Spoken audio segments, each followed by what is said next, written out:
our hometown.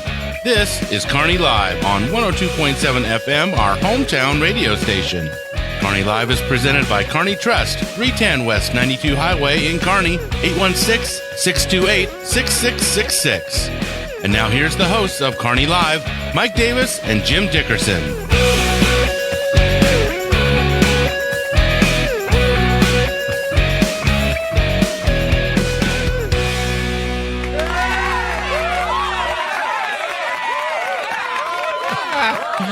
That's the studio audience. Welcome to the show. Welcome to Kearney Live, and we are live, and yes, we're open, and we are glad to be. We are here today with Brian Watts, the producer-engineer. Yes, really, an extraordinary man who, as you know, nobody in town has more free drinks and free dinners offered. Well, Brian Watts. He will as soon as everything opens back up. That's true. He's over here starving to death. Well, he's thirsty, too, I can tell. But no, that's Brian Watts, our general manager, who does a terrific job here at the radio station, 102.7 FM. Hey, Brian, how's your Rona diet doing? Oh, boy, it's doing great. Thanks. Here we go. Are you looking forward to getting over to 9 round? Yeah. Good plan. I'll go with you. Or maybe stables first. Stables and then 9 round. I'll go with you. Yes. I'll be with you over there. Sounds good. And that's the voice of Jim Dickerson right there to my right. It's good to see you. Yeah, good to have you here, Jim. Always fun to have the three of us together here on Kearney Live. And today we're going to be talking to, well, actually, we have Bree Switzer right now in studio with us. Hello. Yeah, that was kind of a golf clap there for you. I know. I need one of those buttons. Well, don't we all? Around. We don't have as many people in the studio audience because of all the social distancing. Yeah, right. So we only have so many seats up there, and then we have to space them so far apart. 6 feet. Yep, it's not... I'm looking forward to getting away from that. It's not people back together. I think you're going to say same. it's not as fun as it used to be. You know, You've changed. I hardly know you. That's because we're having to sit so far apart. It's like I'm in the other room or something. You know, Jim, I did want to mention too that last week we gave away one of these on this show. Well, actually, it was a day later. Or 2 days later. Brian gave it away on his the morning show. Yeah, and we took volunteer we took names. Does everybody know what this is? This is a Google Nest Mini, and it allows you. I talked a little bit about it last week, but I actually own one of these things, and reluctantly, we got it as a gift, my wife and I, a couple of years ago, and I thought, well, I don't know about these things. You plug these things into your house, and they operate off of your Wi-Fi. And you can ask it all kinds of questions. It plays music for you. So you can say, hey, Google, play 102.7 FM. And she says, okay, playing 102.7 FM on TuneIn Radio or whatever. And the music starts. So you can listen to your hometown radio station anywhere on the planet with one of these. You can also turn your lights on and off with this, which is the one thing that I got to tell you, I find just incredibly wonderful from the standpoint of I get to yell at this thing and say, hey, Google, turn the living room lamp on. It doesn't matter. The tone of voice you use doesn't matter because they always do it. So it makes you feel very, very powerful because in real life, I'm not very powerful. Just for the record. Serious question here, because I don't have one. I don't have the finer things in life. I still walk over and use a thing on the wall. What's it called? Switch. But how do you get it when you say turn the living? How does it know where the living room lamp is? There are special light bulbs you can buy for this, and I'm assuming somehow, and a technical guy could probably explain it a lot better. But as you've plugged the lamp into your house wiring, there is some way that it magically picks that up, or there's a signal that gets. But you can use it for anything in your house, right? Yes, you can. You can set up all different kinds of lamps and lights and anywhere, and it is it really works. But nonetheless, most importantly, Jim, I think is that the promotion that we started to give these away was that we saw and learned that folks are listening. This is just one other way in the digital age that folks are listening to the radio on what is known as collectively, all of these things are known as smart speakers. And so it's another one of those terms that you don't know about it until, well, you hear it. And so I thought, well, I have an idea. Let's give one away. and promote the radio station. Yeah, and we've given quite a few of them away. Right. So the question is, I guess, Brian, what are we doing? What do you have to do to win this one? We're doing the same thing as last week. You just nominate a person in the comments below on our Facebook live feed that's going on right now. If you're watching later on, you can, of course, just nominate also. You don't have to do it right now. But we'll give another one away. Look, see down there. That's it. See right there. Those are the comments section right down in there. So put your name here and then your comment over here. The nominee. Well, the important thing is, Jim, that the nominee is somebody that you feel is deserving, who's done, nice things for the community, or this is just an all-around nice person. Somebody who you feel should is deserving of the smart speaker. Coach, and what we said last time, 2 sentences or less. So don't go into a 20-minute diatribe. Yeah, not a book. Right. Coach Stegeman was he won last week. Was the winner. Yes, and Coach, you can give me a call to pick up that anytime. Otherwise, we're going to have to give it away. Get over here, Coach. Seriously, you need to get over here, pick this thing up. We're open. Don't worry about it. I got it. I'll take care of it for you. See how that plays out. Yep. End up in my living room. Anything else on your mind, Jim, that we've got going on here that we need to share with folks? No, just things are starting to open back up. So just get out there and shop local and get these businesses and keep looking. It's my understanding there are some new businesses cropping up here in Kearney, too, that are going to come up and open up after as these businesses open. So keep your eyes open and listen to it here on 102.7 because you'll probably hear more about them. But there are some new businesses that are going to pop up in Kearney. I would also mention, Jim, that now is a good time to think positive. We all, as Americans, as citizens, as business owners, have dealt with a good deal of negative press, publicity, infighting, and things that are not productive whatsoever. I would recommend to folks to just think positive. And Franklin Roosevelt goes way back beyond most of our lives. But I think one of the policies, or at least the I would say, driving strategy of his policies were indeed after and during the Great Depression was all about thinking and being positive. So I would suggest to everybody as business owners, we're going to get through this thing. Hey, one more thing while you're on that. It's okay, Jim. I was done. That's okay. No, go ahead. You were rambling on there and you just kept going. Like somebody else I know. Go ahead. That's why we're in radio, I'd like Jim. to ramble for a minute. No. It's your turn. What I was going to say is to kind of tie into what Mike's saying, when you do go out and you go to these restaurants and you go to the different places, be nice to the people. They're trying to get back in the swing of things. They're probably short-staffed and they may not have everything they're supposed to have. I know in the restaurant business, it's hard to get everything supply-wise back in because you were in a little cycle and now you got out of it. So be nice to the people, tip where you can, but you bet. Be nice. I mean, just give them a break. Just for 5 minutes, give them a break, wherever they are, not only restaurants, the Ace Hardware, or wherever you happen to be shopping. We're going to get through this. No doubt about it. It's all good.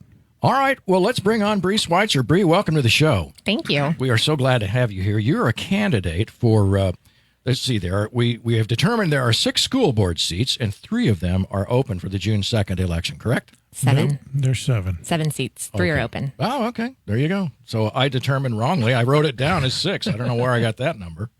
So I stand corrected. And you indeed are one of those 3 I am. Yes. candidates. Yes. I'm going to ask you a little bit about yourself, but it just bears the question, what on earth made you decide to run for the school board? I have 4 children. Right. So I'm going to have a lot of kids going through the district. My dad sat on the school board. Okay. My mom was in education. So there's some history in my blood that kind of perks my interest in it. Right. I have lots of opinions that I think people need to hear. I don't know. I don't know. You should be in radio. I think that the school board the school district, they're doing a great job. I think that getting people's opinions from outside within is always a good switch up and change. Right. So I I just having my children be involved in that kind of stuff. I like to be involved with things. Yeah, So, I'm fascinated that you come from a family of educators. I do. Like. Yeah. And my husband's side, his mom, she worked for the district. Oh my gosh, for lots of years. She just retired last year. So good for her. Yep. Yeah. So for name recognition, what was your dad's name? Chasten Parks. That way everybody will recognize it because if they're up there going, I don't remember a Schweitzer. Right. Yep, Yeah. Yeah. Chasten Parks. My father-in-law sat on the board too. So. And his name Good was? grief, this Sam thing's rigged. Switzer. Right.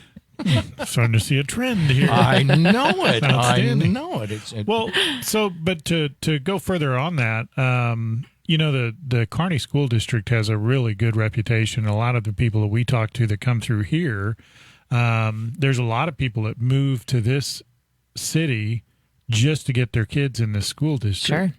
So that's kind of a big undertaking. I mean, I know there's some school board people, not in this city, but in other cities, that it's a resume builder or they want to get on there and who knows what. But this is a big undertaking because you have to uphold the same tradition and keep it going and Right. build on it. Don't screw it up, basically, is what he's saying. I think that my expectations are high as well. And so to sit on the board and have expectations for myself as well as the district, there's no better place for me to be than to be on the board and have those expectations. So, all 4 of my children will go through the district, and 2 of them are in the district now.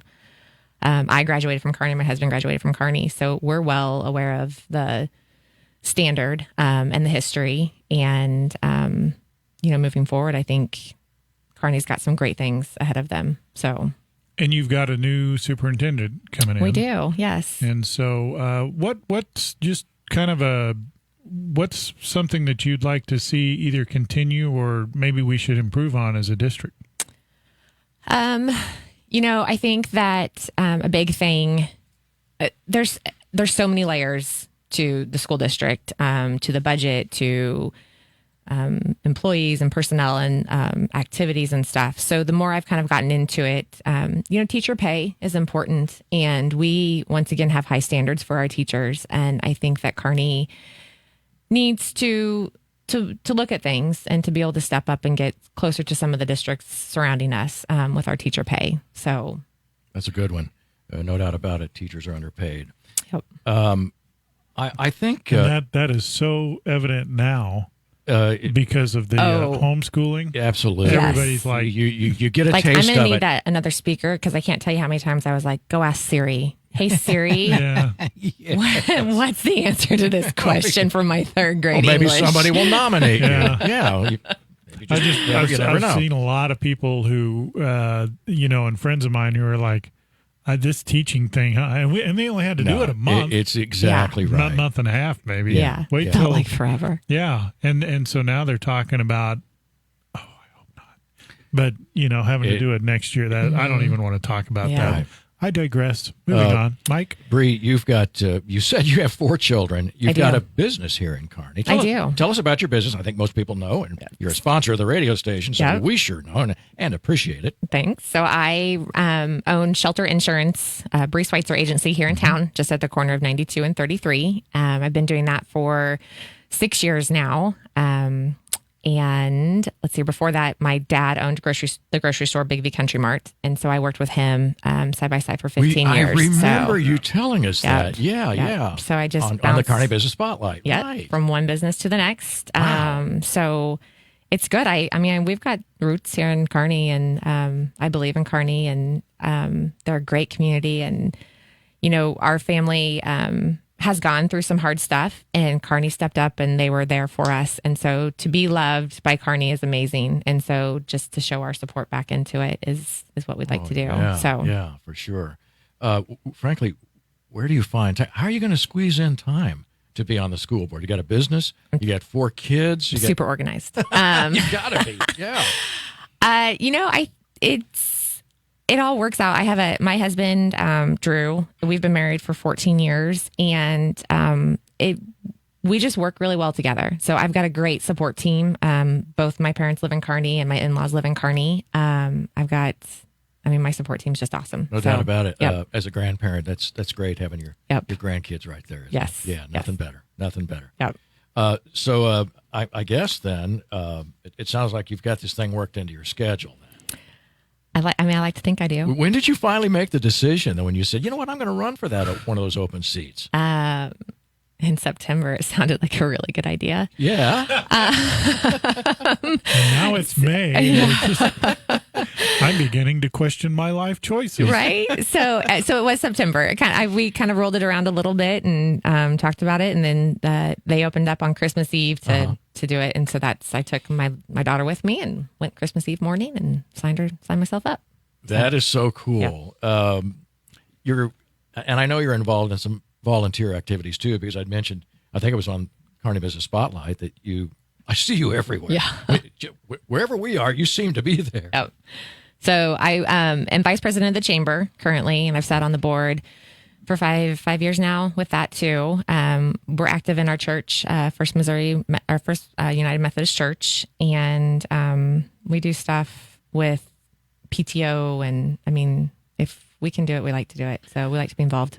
Right, and I think being able to take your kids along with you and have them sort of engaged in the community, and to really get a firsthand look at the way things, how they happen here in Kearney, right. I think is great.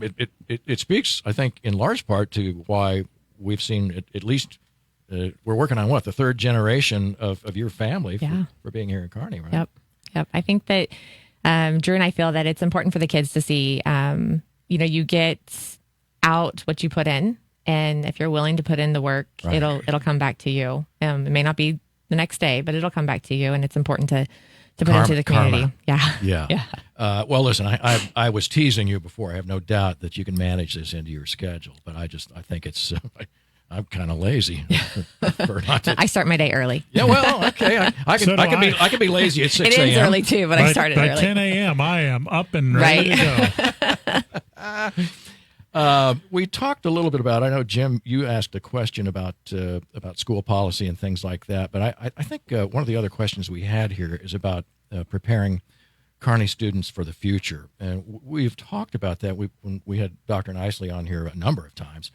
And we talk about the curriculum as it changes based on, the prevailing culture. Right. What are some of the things that you would see that could be done to prepare some of the future Kearney students for their own futures? Right. Kearney, I think the last few years has done an incredible job of incorporating this real world learning. School is so much different from when even I was in the buildings, from when you guys were in the buildings, that it's not so much really about what's in the books. It's about the real world living. And I think that they've set up great programs and opportunities for these kids that I think there isn't really an opportunity that these kids can't achieve if they come to a teacher or to a counselor and say, I want to try this. Kearney they're gonna give them the opportunity and the tree branches to get there, I think. So I think we've just done a really good job the last few years and giving them this opportunity. It's not it doesn't have to be a 4-year degree. It can be a trade skill. It can be that, and this is at their fingertips now. So. I agree.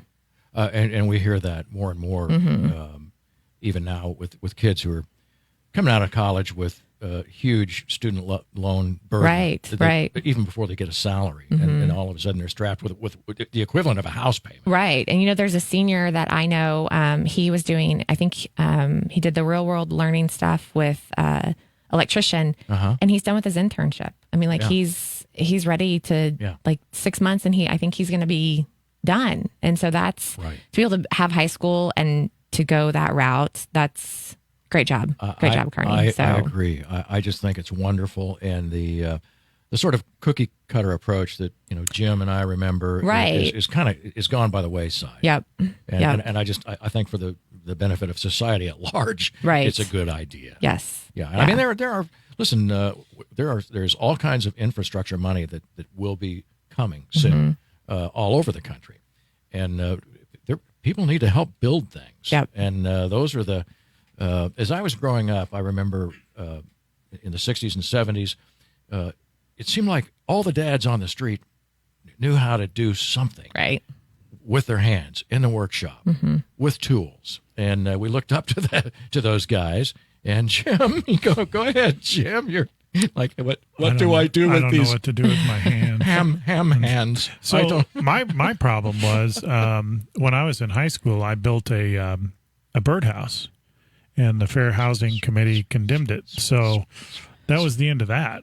There's the crickets when we need them. Yeah. I don't even know why I come here. I just don't.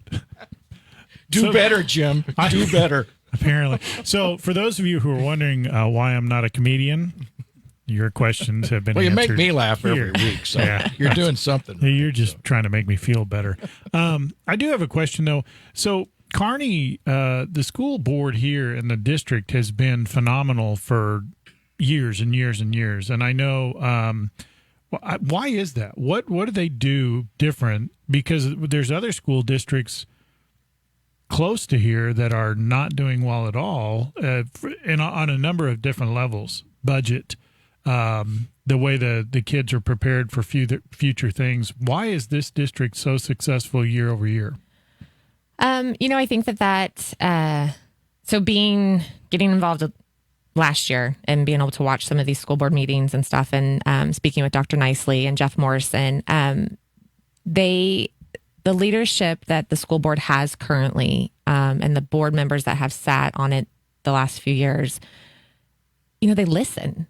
I think that's just a big part of it, is that they're willing to take in those ideas from parents and from the educators. Dr. Nicely has done an incredible job with the budget side of stuff and the transportation, and Jeff Morrison does a great job with the employees and the teachers. So I think it's part of the pie, and that they just do a good job, that if something's not working on the left hand, they're willing to listen to that right hand and say, okay, stop, let's reorganize this, and look, that the ideas from outside are welcome in. So are you friends with you're bound to be in a town like this, you're friends with some of the educators, with teachers? I'm sure you have tons of them. I went to school with a few, and of course, now my girls have been through Ellie's in 5th grade, so she'll be in middle school. There are neighbors and my insureds, and so. Well, sure. And so I would imagine that you have the opportunity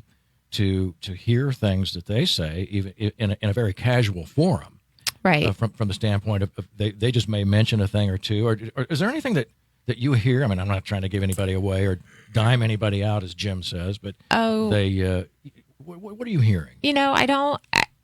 I don't know that. I mean, there's always concerns and always gripes, and I think that's just normal with a business and a school district and stuff. Yep. So we all complain, right? The pay is probably the biggest thing. I mean, we're losing some really good teachers this year to some other districts that are offering more pay. They're getting ready to retire, and so those last few years really matter. And I know that the pay isn't just a check it off and move on. That there's layers to that budget and the way we can work things. But I think that's an expectation that, we as a community, we need to give back to these teachers and say that we're willing to fight for you. So, now might be a good time if you were going for a pay raise, because after what's been going on, there are a lot of people who are starting to realize this teaching thing is a little more involved than what we first thought. Take my kids, please. Right. Exactly. Yes, indeed. How are we looking on time here, Brian? I've got about 5 minutes here. And, we sort of glossed over the direct question of telling us about yourself and your family, but I want to back up just a little bit. Tell me about your education and where you came from to the school district. So I was raised in Kearney and graduated at Kearney. I went to Southwest Missouri State and then moved back home. I was determined that I was going to get out of Kearney ASAP, and I ended up right back. How about that? Shocker. I'm going to stop you right there, because what made you change your mind? You lived in Springfield for a while. I thought, wow, right. Kearney's pretty special. I'm coming back. In fact, Drew and I, we live in the same neighborhood that we both grew up in. So I think it was just the community and the fact that, it's having a family business in this town is it's been great, and for our family, and it's Kearney supports their businesses. They care for each other. So we moved back here and started raising children, and this is where we'll stay. So did you and your husband go to college together? Or we just knew each other in high school. I see. Okay. And he graduated from William Jewell, and he ran a construction business for a while, and now works for the district. So how about that? Yeah. Wow. So. It all fits together so nicely. Yeah, it's almost right. as if it was meant to be. Right. Have you met the new superintendent? I have briefly. I met him at the November school board meeting. Seems like yesterday. Yeah, right. And spoke to him a little bit. It was yesterday. Right. So I have talked. We haven't had long conversations, but I've met him briefly. So okay, he's got a great background. I'm excited for Kearney. I think it was an incredible pick from what sounded like a great pool of people. So you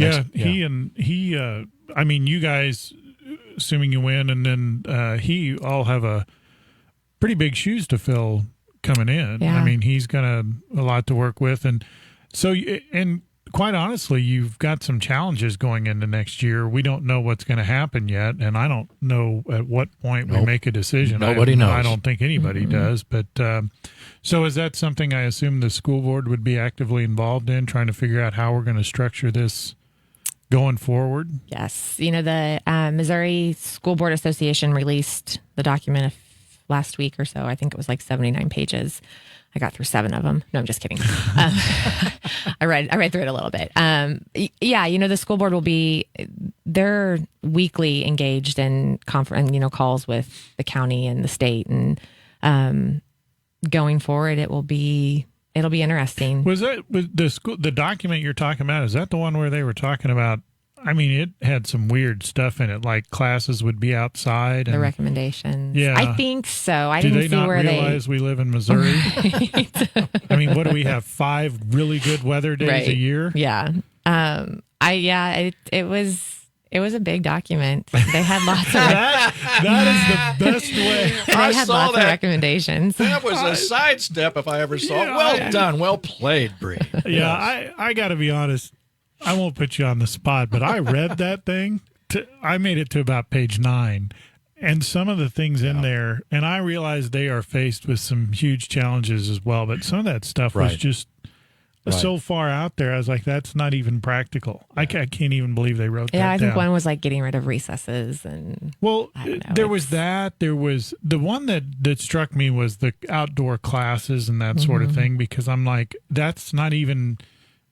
That's not even practical.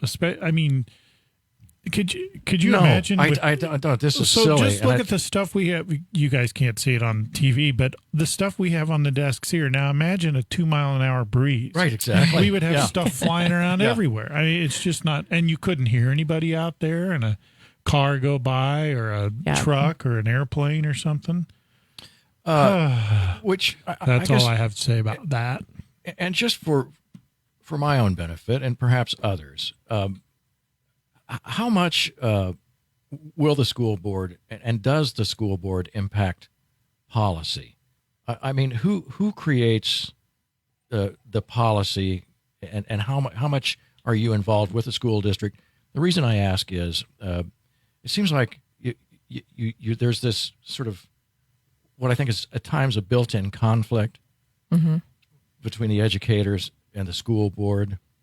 And so I'm wondering how that dynamic plays out here in Kearney. I think I know the answer to this. And so do you mean just like going forward, like into the fall with like opening up schools and that kind of stuff, and how much? Who gets to set the policy? Me. No. Not the right answer. You win. Yep, you're the winner today. So, Kearney did a good job of when school realized that they weren't going to be back in session, and that the ball was rolling and they had to adapt and get things situated. I feel like they, as a parent, outside looking in, I felt like they did a good job. There was communication was good. Sometimes I think there could always be a little bit more communication. Right. But talking to the administrators that I have with this, they felt like their teachers did a good job, and they were constantly listening in the background of what needed to change. And they were willing to, on a Tuesday, do it one way, and then again on Thursday or Friday, switch it up and have to, do something different. So, am I answering your question? I know Yes. they've got a task force, I think, that they're going to put in place to get opinions from outside and within the classrooms and from everybody. Right. Everybody has a thought and opinion about the way that this should go forward. And I think it's important as a board or as a district to really just to listen to those. Right. I mean, there's valid points with everything. No, so it's a beautiful answer to really the question of really is the dynamic, I think, between, it's a traditional dynamic that you think of a school board versus the educators. And, we've seen enough movies where, pitchforks and, torches are, on City Hall steps because teachers and, policymakers can't get along and so on and so forth. I was watching a movie the other day because I have a lot of spare time right now. But the board members of the school board wanted the kids to stay in school. No, go home. And the teacher wanted the kids to go stay in school. You know what the movie was? It was The Birds. Wow. Because the birds were attacking and the board...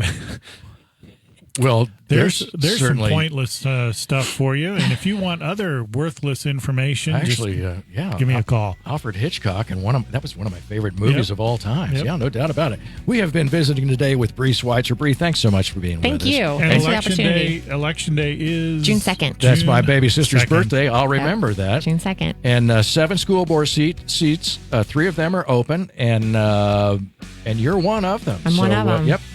Don't forget to get out there and vote on June 2nd on my baby sister's birthday. Thank you, guys. It has been our pleasure. Thanks for being with us. It's been fun. Thank you. Yep. All right, we'll be back after these short messages. Thanks so much. Stay with us.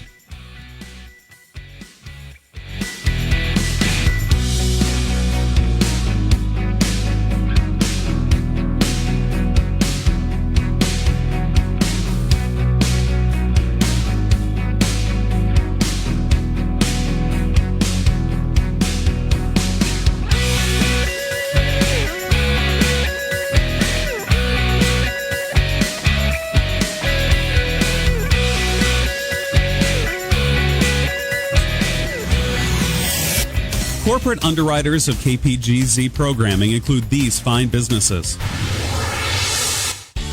Simplify your banking, simplify your life.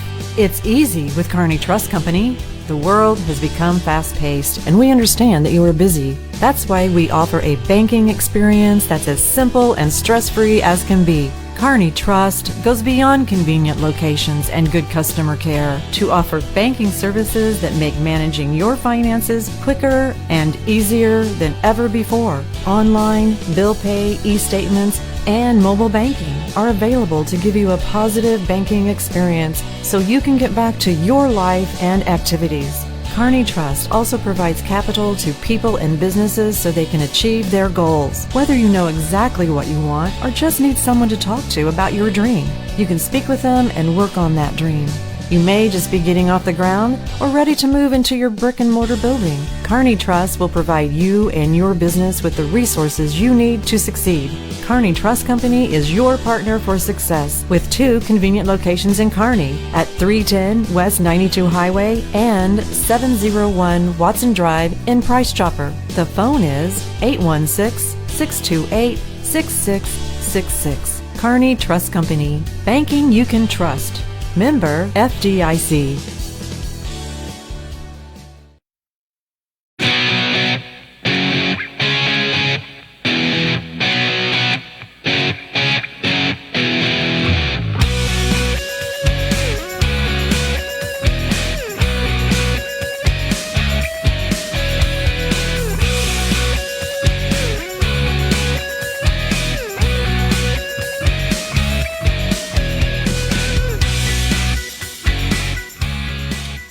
I love that bumper music. Welcome back. You're on Kearney Live. I'm your host, Mike Davis. We've got Dr. Brian Hamm is with us today, following up on, he's our second candidate for the school board. one of 3 positions that are open on the board, and the election is June 2nd. Don't forget that. Brian, welcome to the show. Thank you. I am so happy to have you here. You are a sponsor of this show, and we know that you have a couple of other businesses in town. Tell us a little bit about yourself. I'm sure lots of folks know who you are, and they're very familiar with your businesses. Tell us about them. Sure. The first business that I opened in Kearney, or that I purchased in Kearney, was the Animal Clinic of Kearney. That was about 3.5 years ago, and it has been very well received from the community. I appreciate everybody's support. We're growing very, very rapidly.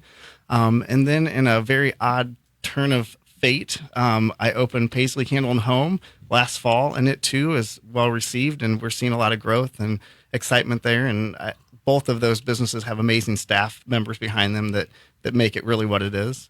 And then the final one that we're about to open here just in a little over a week is the Paisley Perk Coffee Shop, which is on the backside of Paisley Candle and Home, and we are really excited about that one. Well, I am too. When my wife and I were up here, we brought our dog Xena up for you to see her, and we noticed just out of the clear blue, it's like, wait a minute, that's a coffee shop, and it's named after your Paisley Home and Candle Company, and so we put the 1 and 2 together, and it gave us, I think, 4 or something. Yep. Anyway, that was a very cool thing to, yes, Jim. Yes, I said that. I know. Yes. Why doesn't he get crickets when he said thank you? All right, I deserve that. Yeah. Okay, but that's one. So you got a long way to go if you want to be like me on the tell cricket us category. about yourself, Brian. Why are you here in Kearney? Why am I in Kearney? Yes. Let's talk about that first, and then we'll talk about the school board. All right, sure. I initially moved to the Kansas City area following my parents, who had job transfers about 20 years ago, and they moved into the Kearney area. But being young and having a job in Overland Park, I initially went down that direction. But as soon as I had my first child, or my wife had my first child, we know what you meant. Yes. We elected to move to Kearney to start our family and raise our family here. Primarily down there, we felt like there wasn't a sense of community. We couldn't tell where the town started and ended. We didn't know anybody. When we looked at the schools, we really didn't feel a sense of home. And when we came up here and looked at everything, we just felt like it was a great fit. So I think when we moved, we had our second child at that point, and then our third child came after we moved here. And how long has that been again? Oh, gosh. Going on six Right. years. Yeah, which goes by in the blink of an eye. It does. Yeah, when you have kids. Yep, Yeah. absolutely. In all fairness, so we asked Bree this, and we'll ask you the same question because it sounds like you've got a lot of irons in the fire, a lot of things going. Sure, you have enough time for the old school board? Yeah. I think in life you have to make priorities. Right. And I feel like my kids' education is one of my top priorities. And I knew when I moved here, again, it was for my kids. But I know there's a big gap between kindergarten and high school and finishing high school, especially for my third kid now.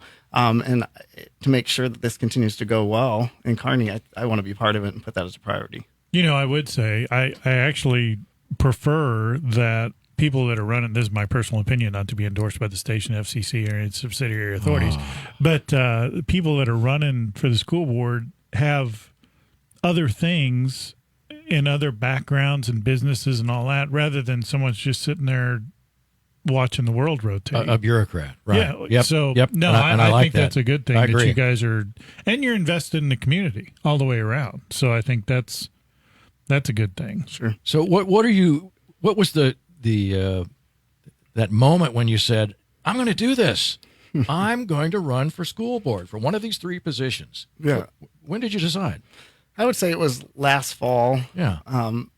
Really, I think going into Kearney Elementary, which is where my kids go, and seeing that school operate and just watching everything from the office ladies to the teachers and those interactions, I think I realized just how great Kearney really was with their school district. And I wanted to, again, make sure that we continue that role of excellence that we've done. As you did those sort of tours that are sort of hard to avoid because your own kids are there, Yep. and it's hard to be real objective when your kids are there. Are there policies that you could see some places for improvement that you would hope to get through as a board member? Yeah, I think at the younger level, again, and that's where my kids are, I think things are go pretty well. I see a very well polished wheel there, from the beginning of the day till the end of the day, and all the extracurriculars. I think it does very well. I think it's when we get up into our junior high, into the high school level in Kearney, where we start seeing our problems, and that's where I feel like I would like to see us start making some changes. I think that's when the bullying comes in. I think that's when some of the social issues start coming in for these kids. And not that Kearney's not trying to do things about that, but I think there's definitely room for growth there. Again, I feel like we do pretty well at the younger level, maybe not so much at the upper levels. Yeah, I have often said I wouldn't take $1 million to go back to junior high. It is probably one of the most awkward times in any child's life. And those were the best 6 years of my life. Well, there's a little bit of an awkwardness in your life right now. Maybe it's because I spent so much time there. But Well, I think you're already dealing with hormonal issues, all of the things that we as parents recognize, and those of us who experienced it. It is a complete distraction from your education as a parent or as a certainly as a student. As you look into as they get a little older and start to become a little more comfortable in their own skin, they move up to the high school level, they become involved in activities and building, bonds with friends that are likely to last forever. What are some of the things you're seeing at the high school level that are good and bad, perhaps? Yeah, I mean, I think obviously academically, I think we do pretty well at the high school level, and I think the programs that they're implementing right now, where the kids are getting the real world experiences and the goals that we have in place. I think right now we have a small pool of kids who are getting those, but we have a pretty healthy goal of getting every high school student into those programs. And so they're all getting those experiences before they graduate. So they have an idea of what direction they want to go, what type of college education they want to get, what type of career they want to do before they're going off to college. So I think those are really great things that we're doing. I think that there may be some bullying issues. I think there may be some perceived inequalities there. I think there may be some race issues. I think there are some things that we need to do and address. And I feel like sometimes we look at the district and we blame the district for these things. Why isn't the school doing something about this? And I definitely think the district has its definite place in dealing with these problems.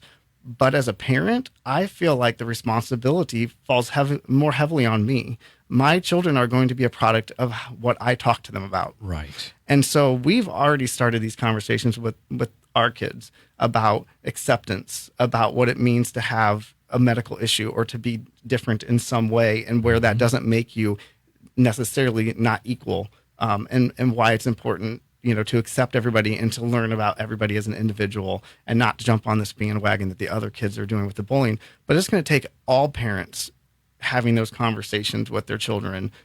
We can't always look at the district as the only guidance for that. Yeah, I think that's true. I mean, I've often heard and often repeat that parents get the kids they deserve. Well, true. And it's a scary thought when you think that it's going to play out if you neglect your job as a parent. Right. Is that a society wide problem, or is that something that you think can't? Is it possible to address that aspect of it here in Kearney?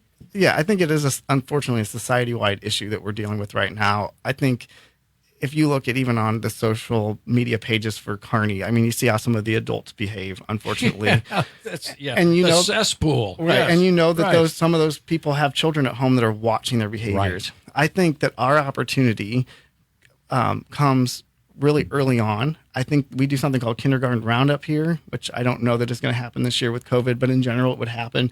And there's a period of time where we actually split the kids away from the parents. I think that's a great opportunity for us to address the parents, address them about some of the problems. So screen time with the kids, how much is appropriate, how much isn't.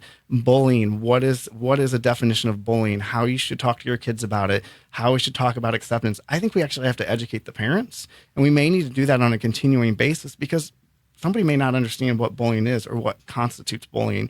So how are they going to talk to their kids about it? Right.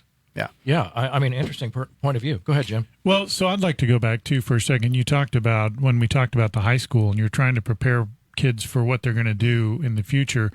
What's the dividing line, or what's the point where, I mean, you as a high school kid, you don't want to drive them down a path because, as we all know, what you want to do when you're in high school may not be what you want to be or what you end up doing later in life. Exhibit A. Yeah.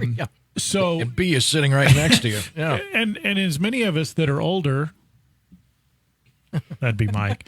As many of us as are older know, as you get older, your things change, your desires change, your life situation changes. But you want to make sure that a student has enough background and diversity that they can go off and try something else or do something else. So how do we prepare them in high school for that, where we don't lock them into something? No, I think that's where getting these students out into a workplace, so letting them say, I think I want to be a veterinarian. All right. So that's great. Unfortunately, even when I was in high school saying I wanted to be a veterinarian, I probably didn't have really good building blocks behind that statement to say I really wanted to be that. I'd made that decision because I liked animals, but really didn't know what being a veterinarian was. So I think then taking a student saying that and putting them in a veterinary clinic for, few hours a week, whatever it is, so they can actually see what it means to be a veterinarian. It isn't all puppies and kittens. There's a lot of social interaction with upset people. There's sick animals that die. There's another part of it that I think if we could get them in there and they could see that, they can say, yeah, I can do this. Or, you know what? Nope, I need to go down a different animal path. And running a business. Well, there's that. Yeah, absolutely. Because there's more. And didn't you have the rattlesnake issue? Was that you? No. When I was in veterinary school, I dealt with a rattlesnake. Yeah, that was you. They had the rattlesnakes everywhere or whatever. They didn't tell him that in high school, I'm imagining. No. What was the rattlesnake issue? I forgot. Oh, we did a C-section on a rattlesnake. Oh, that's right. Yeah. Yes. Yeah, I remember. Why did we think that was so funny? It sounds scary. I'm horrified. Well, because it's one of those things they don't tell you about that in the textbook. Right. But you bring up a good point, or Mike or whoever it was that said it. If you're going to run, if you're just going to be a vet who goes to work and you work for someone else, that's a whole different thing. But a lot of people, such as yourself, now are faced with the business aspect of it. There's business operations, finance, HR, all that stuff that goes along with it. And so we want to make sure the kids are prepared for all of that. Now, granted, they're not going to get all of it in high school, but like you're talking about, exposing them to the different aspects. And maybe they'll learn.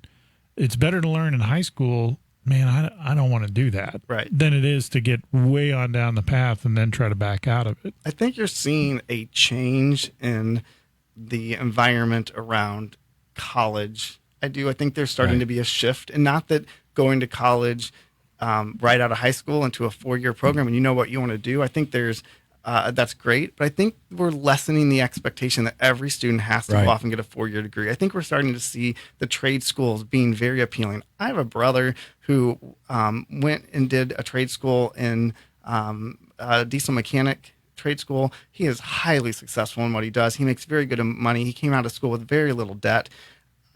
He was very smart in what he did. I mean, to have seen him now go to a 4-year college and then come out and try to figure out what to do with that, he would have been in more debt and probably lost in career, like a lot of people are, versus he's very successful now. So I think there's a lot of opportunity to find the students who are looking for, these paths maybe to a quicker career. And I think we're seeing that environment change where that's acceptable and maybe even something we're encouraging. We've got Dr. Brian Hamm with us today. He is one of the 3 candidates for school board here in Kearney, Missouri. It sounds to me like, Dr. Hamm, that there would be some value to maybe a more liberal arts approach early on, and even well into high school, in addition to whatever areas of discipline kids intend to go into as a career. Although, frankly, I was somewhat clueless. I don't know what I would have possibly done. And I think at age 18, maybe it's changed. I don't know. At age 18, I can't imagine that anybody's got a clear idea of what direction they want to go for the rest of their lives. I agree with that. And I think for a long time, it was those first couple of years of undergrad where you dabbled and played. But that's an expensive endeavor. Yes, it is. To dabble and play and figure out your career path. And I know a lot of people with 4-year degrees that aren't even remotely doing what they went to college for. I have several family members that went to college and then went back again to get a Right. different degree because they were wrong in what they chose initially. Yes. So I think these are areas that we are trying to help students not make those mistakes and maybe more funnel them into correct choices from the get-go. And originally, and I don't know if it's like this now, and maybe you guys can shed light on it. Originally, when I went to college in the late 1800s, there were two main aspects. Number one, you went to a college that wasn't at your house. So the community college, those were rare. Very few people went to those.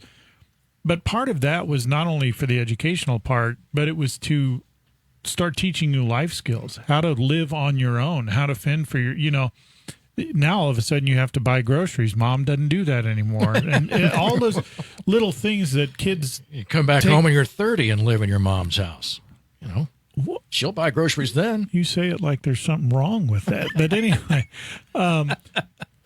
you learn those things that, mom doesn't do that anymore. So that was number one. And number two was then to try and get you acclimated into what you want to do and that sort of thing. So have they gotten away from, I know because the community, and nothing wrong with community college, don't get me wrong, but it's a good idea, in fact. If you go to community college and you live at home, you're losing part of that aspect of learning to live on your own and fend for yourself. Has the thought process changed, or where are we at with that? I don't know if I have a real clear answer on that. Although I think you're eventually going to get those skills, whether it's right out of high school or. Well, not for some people. There's some 50-year-olds that are living in mom's basement still. They're on the internet like always. I think those skills will come. But I mean, I will tell you in this area, the number of people that I hear that went to William Jewell, which is not a community college. It's a 4-year school, but they went and lived on campus, or some of them lived at home. I still think that those skills can be built. Yeah. I think basic human needs, like going to the grocery store and figuring out how to, cook for yourself and so on and so forth. You're going to figure that out eventually. If somebody doesn't show you, you're going to have to figure it out to survive. But I would agree. And by the way, I think community colleges have come a long way. I agree with that. Over the course of the last 40 or 50 years. Well, remember for Longview Community College, if you remember Longview, when I was a kid, Longview Community College was literally like 4 or 5 trailers. Yeah, I remember that. Just sitting out there. Yeah. That was community college. Maple Woods was very similar. Yeah. And it was just the Northland version of it. Right.